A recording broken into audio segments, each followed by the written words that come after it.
Christian Borle, congratulations Hi. on your Tony nomination. Thank you very much. You've been here before. Happily. What's different about this year?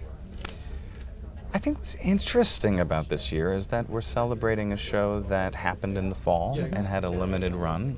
And so it's serving as a bit of a lovely reunion for all of us to see the show recognized, even though it's not running, and to have my sweet, sweet cast members nominated as well. It's been incredible. Yeah, congratulations. Falsettos was a production that, as you said, was short-lived but moved so many people. Let's talk about Marvin. All right. Sweet. Poor Marvin. Is there a person in your life or an experience from your real life that you pulled from in any aspect of him, a mannerism, a backstory? I always steal a mannerism or two from my father because it's just obvious to me to honor him in that way. He died 6 years ago, so I always try to include something that is of him. But mostly it was just kind of trying to unapologetically play someone who you didn't necessarily like at all times. I didn't want to sugarcoat him, and that's not a plug for my new show, by the way. To unapologetically portray someone who can do things that you don't necessarily like or approve of, but is worthy of love and redemption ultimately, just like we all are.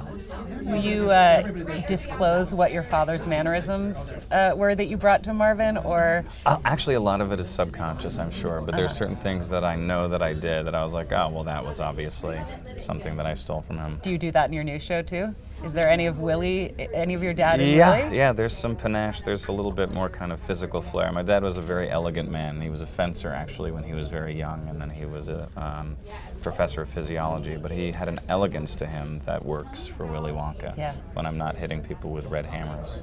What a gift as an actor to play two such wildly different characters I can't believe in the same season. It's amazing. We are so lucky to have you on the New York stage. I have one more question for you, and that is, I'm always fascinated by the moments of victory that come from fighting through a particularly persistent problem or a challenge, and I'm wondering if over the course of this season, we can do both shows, whether you had something that you were grappling with that you made it through and you feel made you or your performance better.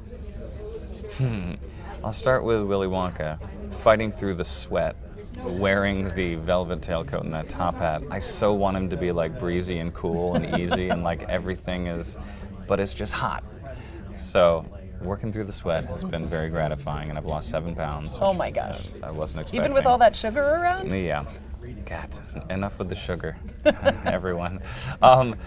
And with Marvin and Falsettos, it was more about getting over the weight of the history of the material and making it our own and honoring Michael Rupert, but also trying to get Michael Rupert out of my head and my voice, because that's how I grew up singing, was singing along with him on that recording. And just letting all that go and realizing that we could do our own production of it, and we did, and I'm proud of it. Yeah, well, I'm proud of you, and so happy to see you. You too. Glad you have that little new piece of hardware to add to your collection. This microphone is just a little something I picked up on the street. The Tony nomination pin. Yeah, me too. So good to see you. You too.